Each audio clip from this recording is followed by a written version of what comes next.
খুবই গুরুত্বপূর্ণ একটি খবর দর্শক। ১৫২ কোটি টাকার আর্থিক ক্ষতি, কাস্টমস কমিশনারের বিরুদ্ধে মামলা। ঠিক আছে, কাস্টমস কমিশনার ওয়াহিদা রহমান চৌধুরীর বিরুদ্ধে দুদক মামলা করেছে। সেটা কি, চারটা টেল কোম্পানিকে তিনি মানে বিধি বহির্ভূতভাবে সুবিধা দিয়েছে, আর্থিক সুবিধা। তাহলে টেল কোম্পানিগুলি বাদ গেল কেন? টেল কোম্পানিগুলি যদি অবৈধভাবে বা বিধি বহির্ভূতভাবে যদি কোনো সুবিধা নিয়ে থাকে, তাহলে তো এটা যোগসাজশ।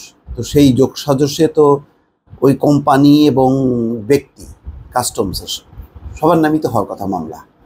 এইটাই আমার কাছে দর্শক খুবই লাগছে যে শুধু এক ভদ্রমহিলা তিনি ভিকটিম হবেন কেন? এটা নিঃসন্দেহে একটি বড় রাষ্ট্রের আর্থিক ক্ষতি, কেননা ১৫২ কোটি টাকা সরকারের ক্ষতি সাধন করা, এটা তো অবশ্যই এটা ছেড়ে দেওয়ার মতো না। এবং যে ওয়াহিদা রহমান চৌধুরী, জানি না তিনি এখন আছেন কিনা, নাকি রিটায়ারমেন্টে চলে গেছেন, আদৌ তিনি দেশে আছেন কিনা সেটাও বোঝা যায় না। আমাদের এখানে যেটা হয় যে সব কিছু হবার পর সবাই যখন নিরাপদ স্থানে চলে যায় তখন মামলা হয়, সেই মামলা চলতে থাকে, তারপরে তার কোনো হদিশ পাওয়া যায় না সেই অপরাধীদের। কিন্তু টেল কোম্পানিগুলো তো আছে, তো সমন্বিতভাবে একটা মামলা কেন হইল না সেটা আমার কথা। এখানে যে খবরে বলা হচ্ছে যে ক্ষমতার অপব্যবহার করে আইন বহির্ভূতভাবে একক নির্বাহী সিদ্ধান্তে ১৬টি নথিতে ১৫,৮৯,৩৯০ টাকা অপরিশোধিত সুদ মওকুফ করে সরকারের আর্থিক ক্ষতি সাধন করায় কাস্টমস কমিশনার ওয়াহিদা রহমান চৌধুরীর বিরুদ্ধে মামলা দায়ের করেছে দুদক। তিনি গ্রামীণ ফোন, রবি, বাংলা লিংক ও এয়ারটেল লিমিটেডকে ওই সুবিধা দিয়েছিলেন।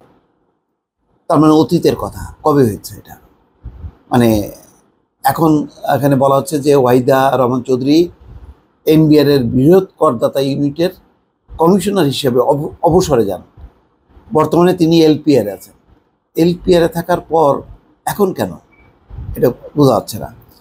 মঙ্গলবার সংস্থাটির সমন্বিত জেলা কার্যালয়ে ঢাকা ১-এর দুদকের সহকারী পরিচালক মোহাম্মদ শাহ আলম শেখ বাদী হয়ে মামলাটি দায়ের করেন।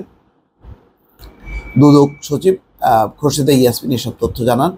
মামলার সূত্র বলছে, 4টি প্রতিষ্ঠানের স্থান ও স্থাপনা ভাড়ার ওপর আইনানুগভাবে ভ্যাট প্রযোজ্য হওয়ায় তা মেনে নিয়ে প্রতিষ্ঠানগুলো বিকল্প বিরোধ নিষ্পত্তির মাধ্যমে যথাসময়ে ১৬৯,৭৪,১৫,০০০ টাকা পরিশোধ করার কথা বলে। কিন্তু প্রতিষ্ঠানগুলো নির্ধারিত কর মেয়াদে তা পরিশোধ না করায় মূসক আইন অনুযায়ী প্রযোজ্য হারে প্রদেয় সুদের পরিমাণ হয় ১৫২,৮৯,৩৯০ টাকা। মূল্য সংযোজন কর ১৯৯১-এর ধারা ৩৭ অনুসারে সুদ আদায়ের জন্য কমিশনার ওয়াহিদুর রহমান চৌধুরী অতি দ্রুত সুদের হিসাব করার নির্দেশ প্রদান করেন।